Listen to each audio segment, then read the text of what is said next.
In my FBI career, I have worked against extortionists, bank robbers, terrorists, kidnappers, and hostile intelligence officers. Murders and rapes and child molestations and domestic terrorism and dope. My job as a field operations officer was basically to go overseas, meet foreigners, find the few who had something lacking in their life, and perhaps offer them money, a sense of revenge, ideological reasons in which they would give me secrets in return. There is a lot of danger working undercover because you don't always know how that other person is going to respond. Once you've been followed around enough, you develop sort of a sixth sense that somebody is following you.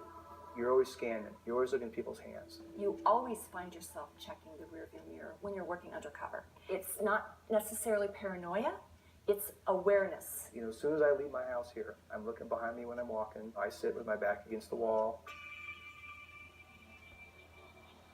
Working undercover can be very, very stressful, not only for the person who's undercover, but also for their family. Because particularly in what I was doing, everything was classified secret. You can't tell even your wife, perhaps, what you're really out doing. I was married 3 times.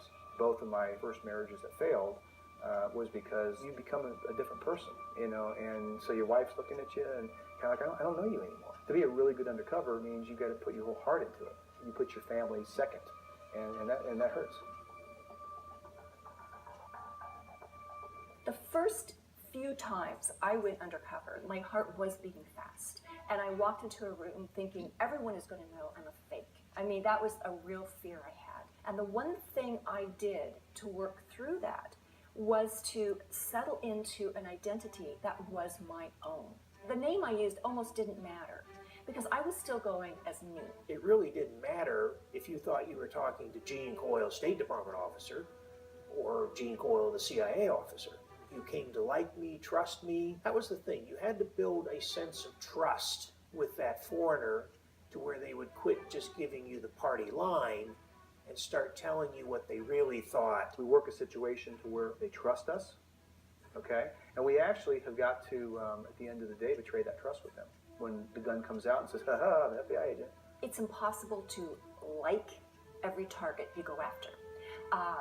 You wouldn't be on one side of the law and them on the other side of the law if that were true.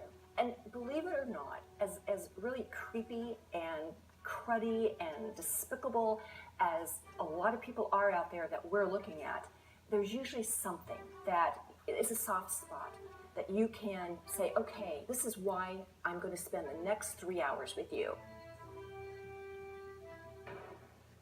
There is so much uncertainty in working counterintelligence and espionage that when you finally do realize that you have correctly identified an individual who has been sent to the United States to steal, it's thrilling. It is the thrill of the hunt. We're just little boys and girls who never wanted to grow up, pretending to be different people, traveling in alias, having fake passports. The dirty little secret is it's fun.